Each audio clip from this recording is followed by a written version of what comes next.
अस्सलाम वालेकुम एवरीवन, कैसे हैं आप सब लोग। उम्मीद करती हूँ कि आप सब लोग बेहतर होंगे, खुशहाल होंगे और मज़े में होंगे। अल्हम्दुलिल्लाह हम लोग भी सभी बेहतर हैं। अच्छा जी, तो आज का घर पे रखा था प्रोग्राम छोटा मोटा सा, और बस कुछ वीडियो यानी कि मैंने थोड़ी थोड़ी सी क्लिप ऐड करती गई और आप लोग के साथ इस ब्लॉग को शेयर कर रही हूँ। आप लोगों से ना एक कनेक्शन बन गया है फैमिली जैसा, और अगर कोई भी चीज़ आप लोग के साथ शेयर ना करूँ ना तो फिर अच्छा नहीं लगता। अच्छा, यहाँ पे 11वीं शरीफ की फातिहा रखी थी, उसी के लिए ना हम लोग यहाँ पे तैयारी कर रहे थे, और जो भी किया मतलब घर पे ही हम सभी लोगों ने मिलके सारी चीज़ें एकदम तैयार कर ली थी। तो मैंने बनाई थी बिरयानी, और लगभग 12 किलो यहाँ पे चावल लिए थे, और 12 किलो के अकॉर्डिंग ही यहाँ पे सारा सामान मैंने ले लिया था। अच्छा, सामान की पहले से ही एक लिस्ट बना के रख ली थी कि 12 किलो चावल में किस तरह से कितना कितना सामान डालना है।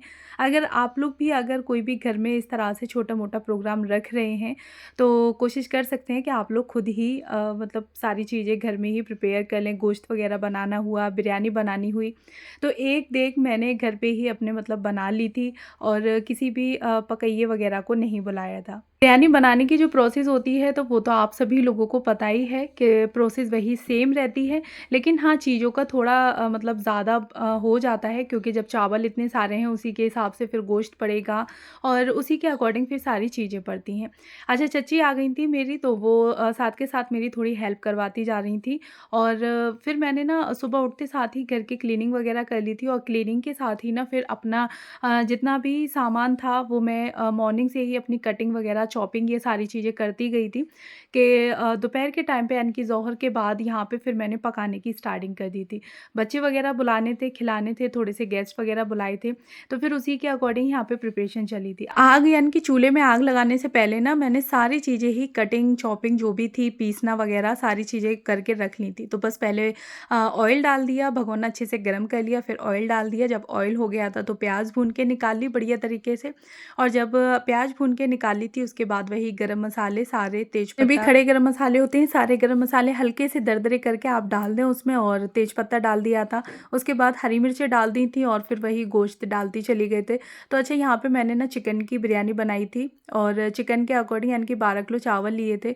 तो गोश्त बिल्कुल आपके अकॉर्डिंग है कि जितना आप लोग गोश्त के बराबर अगर चावल के बराबर आप लोग अगर गोश्त रखना चाहते हैं तो उतना रख लें, या फिर थोड़ा बहुत कम रखना चाहते हैं तो उसके अकॉर्डिंग। अच्छा, यहाँ पे मैंने चावलों से थोड़ा सा कम गोश्त रखा था, गोश्त डाल दिया। यहाँ पे चिकन की बिरयानी बनाई थी तो सारी चिकन यानी कि इसमें डाल दिया। उसके बाद फिर एक एक करके मसाले ऐड करते चले गए थे। तो लहसुन अदरक का पेस्ट बनाया था वो यहाँ पे डाल दिया, एक एक करके सारे मसाले डाले, उनको अच्छे से भुनाई करते गए। अच्छा, पहली बार मैंने यानी कि फ़र्स्ट टाइम 12 किलो चावल की बिरयानी घर पे ही तैयार की थी, वरना नॉर्मली 5 से 6 किलो चावल तक तो हम बना के रेडी कर लेते थे, लेकिन 12 किलो चावल की बिरयानी ये फ़र्स्ट टाइम थी मेरी, और माशाल्लाह से अच्छी बनी। डर भी लग रहा था बनाने में कि फ़र्स्ट टाइम और इतने सारे चावल हैं, और अगर कहीं कुछ भी गड़बड़ हो गई, थोड़ा सा भी गलत हो गया तो मतलब सारा जो खाना है वो ख़राब हो जाएगा। लेकिन फिर भी कोई नहीं, बिस्मिल्लाह करके शुरुआत की पढ़ के, और साथ ही ना फिर बस अल्लाह का नाम लेते रहे कि बस अल्लाह ताला इज़्ज़त रख ले और खाना जो है वो काफ़ी अच्छा और टेस्टी बन जाए। तो काफ़ी अच्छे तरीके से यानी कि बिरयानी का टेस्ट जो था वो काफ़ी अच्छा था। अच्छा, उसके बाद गोश्त डाल दिया, लहसुन अदरक का पेस्ट डाल दिया था इसमें, और साथ ही ना फिर यहाँ पे और भी जो गरम मसाले वगैरह थे जैसे कि सौंफ का पाउडर वो डाल दिया था थोड़ा, इससे ना खुशबू यखनी की, क्योंकि यखनी तो बनाई नहीं थी तो इसमें खुशबू काफ़ी अच्छी आती है, यखनी वाला बिल्कुल फुल टेस्ट आता है। अच्छा, आधा किलो लगभग यहाँ पे दही डाल दिया था। आप लोग चाहें तो नींबू टमाटर वगैरह भी ऐड कर सकते हैं, बट यहाँ पे मैंने दही डाल दिया था। 250 ग्राम लगभग था गरी का बुरादा यानी कि नारियल का कद्दूकस करके, तो नॉर्मल गरी का बुरादा मार्केट से मंगा लिया था वो डाल दिया था। उसके बाद 150 ग्राम पीली मिर्च का पैकेट जो होता है वो ऐड कर दिया था। साथ ही ना फिर आधा किलो लगभग यानी कि 12 किलो चावल थे, तो उसके अकॉर्डिंग ही आधा किलो नमक जो था वो इसमें काफ़ी आराम से डल गया था। तो 1 किलो नमक की थैली थी ना, तो पहले मैंने इसमें आधी डाली, उसके बाद पानी वगैरह डाल के थोड़ा सा टेस्ट कर लिया था कि नमक ठीक है या नहीं, तो फिर बाद में थोड़ा सा नमक और ऐड कर दिया। इस टाइम पे यानी कि नमक चिकन के भुनाई करते पे ही डाल दिया था, जिससे कि जो चिकन के पीसेस हैं उनमें काफ़ी अच्छे से नमक का टेस्ट भी आ जाए। और एक-एक करके मसाले हम लोग सारे इसमें डालते गए और काफ़ी बढ़िया तरीके से इसकी भुनाई कर ली थी। फिर ना अगर इस तरह से कोई भी छोटे-मोटे प्रोग्राम होते हैं तो हम लोग सभी मिलके एक-दूसरे का काम करवा लेते हैं। और साथ ही ना अगर जैसे 5-6 किलो तक अभी तक चावल बने थे तो वो हम लोग घर पे इसी तरह से बना लेते थे। बट इस बार फर्स्ट टाइम था तो थोड़ा डर भी लग रहा था, लेकिन सोचा कि नहीं, सब कुछ अच्छा होगा। अच्छा, इस टाइम पे 150 ग्राम पीली मिर्च का पैकेट था तो वो मैंने डाल दिया। और चिकन जो था वो काफ़ी अच्छे से भुन गया था। उसमें जो भी मसाले डाले थे, लहसुन अदरक का पेस्ट, दही, सौंफ, पीली मिर्च, ये सारे मसाले डाले थे तो ये भी काफ़ी अच्छे तरीके से भुन चुके थे। ऑयल एकदम सेपरेट हो गया था तो फिर उसमें ना पानी डाल दिया था। पानी ना चावलों के अकॉर्डिंग डाला था। लगभग 2 से ढाई घंटे चावल जो थे वो अच्छे से भीग चुके थे।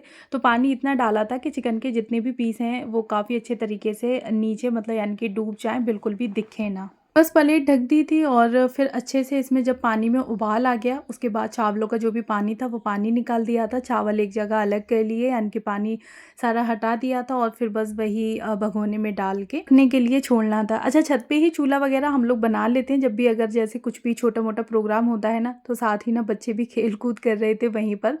और जितने भी सारे चावल थे ना, मैंने एक बाल्टी में अच्छे से निकाल लिए थे और उसके बाद फिर धीरे-धीरे करके प्लेट से पानी में जब उबाल आ गया तो उसके बाद फिर हम लोग डालते गए। इसी टाइम पर ना थोड़ा-सा नमक और कम था तो बस इसी टाइम पे ही नमक भी थोड़ा ऐड कर दिया और सारे चावल डालने के बाद ना फिर ढक्कन लगा के अच्छे से छोड़ दिया था।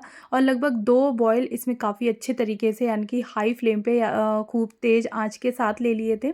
और हाई फ्लेम के साथ 2 बॉयल लेने के बाद ना फिर फ्लेम को थोड़ा-सा कम कर दिया था, यानी कि थोड़ी-सी आग हल्की कर दी इसकी और ढक के ऐसे ही छोड़ दिया था, तो जिससे ना चावल काफ़ी अच्छे तरीके से बन गए थे। और अगर आप लोग इस तरह से बना रहे हैं तो बस पानी की आपको ध्यान रखना है, पानी की क्वांटिटी मतलब थोड़ी ठीक-ठाक रखनी है, एकदम से ज़्यादा नहीं करनी वरना फिर चावल बेकार हो जाएँगे। आप लोग देख ही सकते हैं कि चिकन के पीसेस हल्के-हल्के आपको ऊपर दिख रहे होंगे। तो बस इतना ही आपको पानी का एक अंदाज़ जो है वो रखना है, इससे ज़्यादा आपको पानी नहीं रखना। अगर आप लोग किसी भी करछुली से या झावे से चावलों को चला रहे हैं तो आप लोग देख सकते हैं कि जो करछुली का नीचे का यानी कि सरफेस है ना, वो थोड़ी-सी भीगनी, यानी कि पानी से थोड़ी-सी डूबनी चाहिए, बस इतना ही पानी होना चाहिए। अच्छा, लिड लगा के अच्छे से ढक के रख दिया था और उसके बाद फिर बॉयल जब अच्छे खासे आ गए थे उसके बाद ना फ्लेम को थोड़ा-सा कम कर दिया। कम फ्लेम पे ही इसको पकने दिए थे चावलों को। अच्छा, जब पूरे तरीके से चावलों का पानी मतलब ठंडा पड़ गया, यानी कि ख़त्म हो गया, सूख गया उसका पानी, तो उसके बाद फिर चावल हाथ से थोड़ा देख लिए थे तोड़ के, तो हाँ, काफ़ी अच्छे तरीके से इस टाइम तक चावल गल गए थे। अच्छा, अब हमें रखना था दम पे, तो उसके लिए ना थोड़े से यहाँ पे फूड कलर जो होते हैं वो ऐड कर दिए थे। तो मेरे पास 3 फूड कलर थे, मैंने तीनों यहाँ पे फूड कलर ऐड कर दिए ऊपर से। और 12 किलो चावल के अकॉर्डिंग ना आधी से ज़्यादा थोड़ी केवड़े की शीशी मैंने यहाँ पे डाल दी थी। साथ ही ना फिर जो भुनी हुई प्याज हमने निकाल के रखी थी ना, तो वो भी इसी टाइम पे ही मैंने ऊपर मतलब इसकी बुरक दी थी काफ़ी अच्छे तरीके से और फिर लिड लगा के इसको ढक दिया था।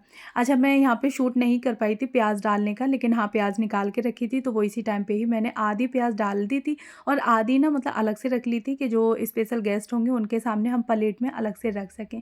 अच्छा, उसके बाद फिर बस मदरसे के जो बच्चे थे वो आ गए थे, फातिया वगैरह लगवाई। फातिया के बाद कुछ गेस्ट आ गए थे और फिर खाना वगैरह सबको निकाला, खाना खाया हम सभी लोगों ने और बच्चे बुला लिए थे, बच्चों को खाना खिलाना। तो बस ये प्रोग्राम हमारा शाम तक, यानी कि रात तक चलता रहा, मगरिब के बाद तक। उसके बाद थोड़ी-सी मोहल्ले पड़ोस में बँटवा भी दी थी बिरयानी। और ये था हमारा 11वीं शरीफ का एक छोटा-मोटा सा प्रोग्राम। 11वीं शरीफ का ब्लॉग मैंने आप लोग के साथ शेयर किया है, कैसा लगा मुझे कमेंट बॉक्स में बताइएगा ज़रूर। मिलती हूँ नेक्स्ट वीडियो में। अगर फर्स्ट टाइम है तो प्लीज़ मेरे चैनल को ज़रूर सब्सक्राइब करें, बेल आइकन को ऑन कर लें। Thanks for watching. Bye bye.